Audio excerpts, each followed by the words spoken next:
నమస్తే అండి, నేను మీ తారక్ గౌడ్, తెలంగాణ విద్యా సమితి. ఈ వీడియో ప్రతి ఒక్కరూ సేవ్ చేసుకోండి, షేర్ చేయండి.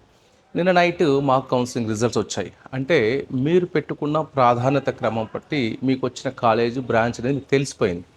మొదటి నుంచి చెప్తున్నా, ఎక్కువ ఆప్షన్స్ పెట్టుకోండి అని చెప్పేసి. 88,000 సీట్లు ఉన్నా కూడా 8,740 మందికి సీట్లు రాలేదు. అంటే వాళ్ళకి సీట్లు లేక కాదు, ఆప్షన్స్ తక్కువ పెట్టుకోవటం వల్ల. సో 8,700 సీట్లు రాలేదు, మిగిలిన సీట్లు కూడా 8,740 మాత్రమే. ఎగ్జాక్ట్ నెంబర్ అంటే కౌన్సిలింగ్లో పార్టిసిపేట్ చేసిన ప్రతి ఒక్కరికి సీట్ వచ్చే అవకాశం ఉంది. అయితే కాలేజీలు బ్రాంచ్లు మారుతాయి కాబట్టి ఇప్పుడు మీరు చేయాల్సింది, మీకు వచ్చిన కాలేజ్ ఒక 27th ఆప్షన్, 30th ఆప్షన్ వచ్చింది. 30th ఆప్షన్ కింద ఏమైనా పెద్ద కాలేజీలు కానీ మీరు అనుకున్న కాలేజీలు మిస్ అయితే దాన్ని పైన పెట్టండి, 30 పైన పెట్టండి. కానీ దీన్ని మార్చకండి.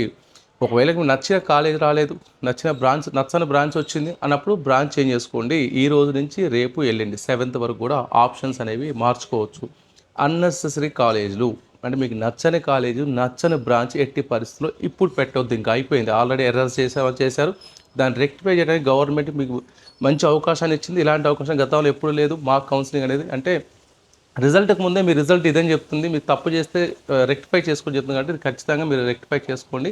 నచ్చిన కాలేజ్ ఇది ఫైనల్ కాదు, ఈ కాలేజ్ ఫైనల్ కాదు. ఎందుకంటే 8,700 మంది సీట్ రావడం వాళ్ళు మళ్ళీ పెట్టుకుంటారు ఆప్షన్స్. అంటే మీ కాలేజీలో మీకన్నా ముందు ర్యాంకర్స్ పెడితే మీ ర్యాంక్ కొంచెం ఎన్నిక జరగవచ్చు, ఒక 2 కాలేజ్ ఎన్నిక జరగవచ్చు, లేదంటే ముందుకు జరగవచ్చు. కానీ అది ఫైనల్ కాదు. మీరు ఈ అవకాశం ఉంది మాత్రం చెప్తున్నారు కాబట్టి మళ్ళీ ఒకసారి మీకు వచ్చిన కాలేజీలో కింద ఏమన్నా పెట్టిన వాటిలో మిస్ అయితే పైన జరపండి. దానివల్ల నష్టమేం లేదు. 3 రోజుల పాటు ఉంది. 1కి 2 సార్లు చెక్ చేసుకోండి. వీలుంటే కాలేజ్కి వెళ్ళి చూసిరండి.